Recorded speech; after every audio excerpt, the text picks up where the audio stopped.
Estábamos hace unos minutos, el comisionado parlamentario para el sistema carcelario presentó ayer en el Parlamento, en la comisión bicameral especializada en temas carcelarios, el informe anual 2013 sobre las penitenciarías en Uruguay.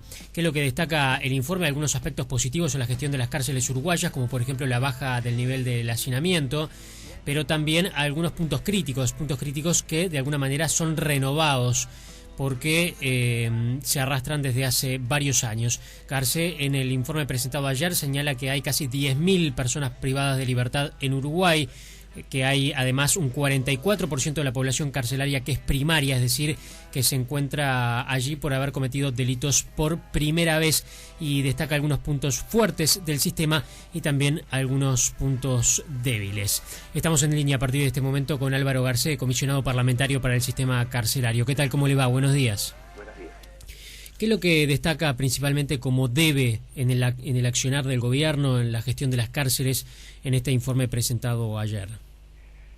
Yo diría que más que un debe del gobierno probablemente sea una deuda del Estado, ¿no? Es decir, prefiero hablar en términos de política de Estado. Hay tres áreas donde es necesario seguir trabajando, que son, en primer lugar, la cuestión de tratamiento de las adicciones. Es indispensable que en las cárceles se generen oportunidades de tratamiento para adictos. El problema de la adicción implica consecuencias en la salud y en la seguridad interna de los establecimientos y en la seguridad pública, y este problema no se resuelve solamente con sanciones, con una mirada punitiva, sino básicamente con un enfoque terapéutico.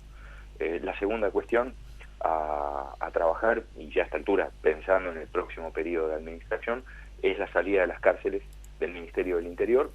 Se ha ido creando una estructura nacional a través del Instituto Nacional de Rehabilitación, pero no deberíamos conformarnos con una estructura nacional anclada en el Ministerio del Interior, sino que debería crearse un servicio autónomo, un ente autónomo, algo fuera de la órbita del Poder Ejecutivo.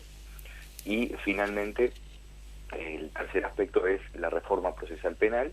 Uruguay se ha quedado 60 años atrás con respecto a países de la región que han reformado sus sistemas penales, que tienen sistemas más rápidos, más eficientes de administración de justicia, y año tras año nos vamos quedando más rezagados. Claro, hay una reforma del Código de Proceso Penal que hace años, ¿verdad?, está en la órbita del Parlamento. Exacto. ¿Para cuándo se espera la aprobación? ¿Qué es lo que le han dicho a usted como comisionado? Bueno, se había anunciado como prioridad la aprobación antes del 15 de septiembre. Vamos a ver si eso es posible, ojalá que sí. De todas maneras, aprobar significa solamente una cuestión de vigencia formal, porque la aplicación real en la práctica requerirá recursos, y para eso es indispensable una ley de presupuesto. Pero ya si se votara ahora, aunque sea en la semana final de la legislatura, sí, sería un gran avance. Después va a haber que proyectar muy bien cómo se aplica en la práctica, cómo se desarrolla alguna reforma procesal penal, que seguro no va a ser económica, pero que es indispensable hacer. Uno de los puntos que se analiza y que de alguna manera hace algunos meses estuvo sobre la mesa son las salidas transitorias de reclusos. Sí. ¿Qué análisis hace usted como comisionado sobre este tema que, como decíamos, fue muy polémico en su momento?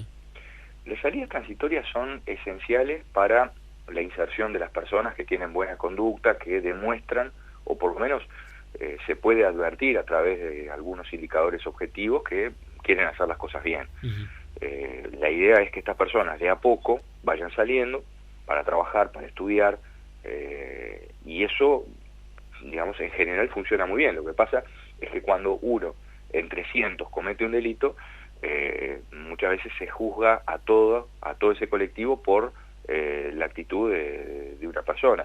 Y cuando falla la persona, y no falla la idea de la salida transitoria. Claro. Y el problema que vemos es que, en términos proporcionales, la cantidad de personas que tienen salidas transitorias se redujo prácticamente a la mitad en los últimos 8 años. ¿Por disposición de la justicia o de las autoridades carcelarias? No, bueno, en definitiva, las autoridades carcelarias hacen un informe administrativo que después pasa por fiscalía y después finalmente llega al juez. Entonces es difícil determinar exactamente dónde es que está la restricción, pero el dato objetivo es que hay menos gente que sale, y en definitiva yo creo que la salida transitoria es una opción de inserción muy importante. Pero, por ejemplo, para el sistema de lo que es el trabajo o visita esporádica a familiares, ¿cuál es el régimen que se aplica teniendo en cuenta ese cambio que había habido hace unos meses, dándole la potestad al Poder Ejecutivo para poder decidir? Bueno, cuando se trata de convenios, cuando hay un convenio formal entre el Instituto de Rehabilitación y un ente público o una empresa privada, allí sí se habilita la posibilidad de concesión de la salida solamente por una resolución administrativa, sin pasar por la justicia. Esto fue una norma muy debatida y se llegó a un sistema híbrido donde las salidas transitorias en general son otorgadas por el Poder Judicial previa vista del Ministerio Público, pero hay también salidas que se otorgan con custodia por la autoridad carcelaria. El problema es que a veces la falta de disponibilidad de personal traba la aplicación de esa salida por una cuestión de números, simplemente. Claro. Y de alguna manera en las salidas transitorias está allí donde radica el motivo de la baja, ¿verdad?, de este número de salidas. En dos factores. Yo creo que hay una tendencia cada vez más restrictiva en la concesión, y por otro lado hay dificultades materiales, falta de disponibilidad de personal para concederla simplemente a nivel administrativo. Entonces, la superposición de estos dos factores determina en la práctica este retroceso. ¿Esto tiene que ver también con el hecho que se da de un menor número de acceso a consultas médicas fuera de las cárceles? No necesariamente. Yo creo que ahí el problema es otro. Ahí hay un problema claro de gestión.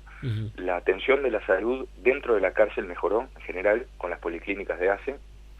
Eso es notorio, pero al mismo tiempo subsiste todo el problema subsiguiente. Es una vez que se atiende a la persona y se le diagnostica algo, por ejemplo una enfermedad crónica, cuando llega el momento de tratarlo, porque hay que hacer consultas afuera o hay que hacer una operación, y eso requiere una serie de análisis previos, vemos que en la práctica eso genera demoras de meses. Además nos llegan muchísimas quejas, denuncias, tenemos que estar permanentemente insistiendo para que se hagan las coordinaciones, para que si a una persona se le coordinó hace 4 meses una consulta, el día de esa consulta esté a la hora y que esté con la historia clínica, porque si no, lo que va a pasar es lo que ocurre muchas veces, que vuelve para atrás y se ha perdido un tiempo que a veces es irreparable. ¿Se señala en el informe lo que ocurre a nivel de la prevalencia de tuberculosis? Sí, es un tema sanitario que preocupa, ¿verdad? O por lo menos años atrás preocupaba mucho. Del mismo modo, es una preocupación renovada, porque la tasa de prevalencia de la enfermedad en la cárcel es más de 30 veces superior al promedio general. 30 veces. Y pensemos, como una vez escuché a un médico decir, que los virus pasan por la reja. Entonces, cuidado con eso. Creo que ahí la Comisión Honoraria de Lucha Antituberculosa está haciendo una muy buena tarea. Pero claro, es necesario que además de diagnosticar haya un buen tratamiento, y eso supone áreas ventiladas, lugares donde se separe a las personas que están en etapa de contagio, y sobre todo que no se coloque cerca de esas personas que contagian a inmunodeprimidos, personas que viven con VIH, porque es la peor de todas las combinaciones. Para cerrar, Garcés, puntos fuertes de la gestión que están dentro de su informe. El descenso del hacinamiento es uno. El aumento de las posibilidades de trabajo y de estudio dentro de las cárceles es el otro pilar. Yo creo que esos son los dos elementos a destacar. Hay otras cosas que también hemos destacado, pero esas son las que surgen a primera vista. Hay un descenso real del hacinamiento, aunque existen todavía situaciones críticas en 5 cárceles, y por otro lado, en general se aprecia una tendencia al aumento de las oportunidades de trabajo y de estudio. Hay menos episodios de violencia entre los reclusos mismos, ¿no? Sí, y ese es el resultado justamente de lo anterior. El haber abierto algunas cárceles, en el sentido de superar el viejo sistema de tranca y de encierro permanente. El efecto práctico inmediato que tiene es el descenso de los niveles de violencia. Esto no es una cuestión mecánica, abrimos y entonces baja la violencia, ¿no? En general lo que ocurre es que hay que llevar eso gradualmente, pero la tendencia es a un comportamiento más saludable de toda la población reclusa cuando hay esas oportunidades. Garcés, le agradecemos mucho sus minutos esta mañana. Con mucho gusto. Que tenga buena jornada.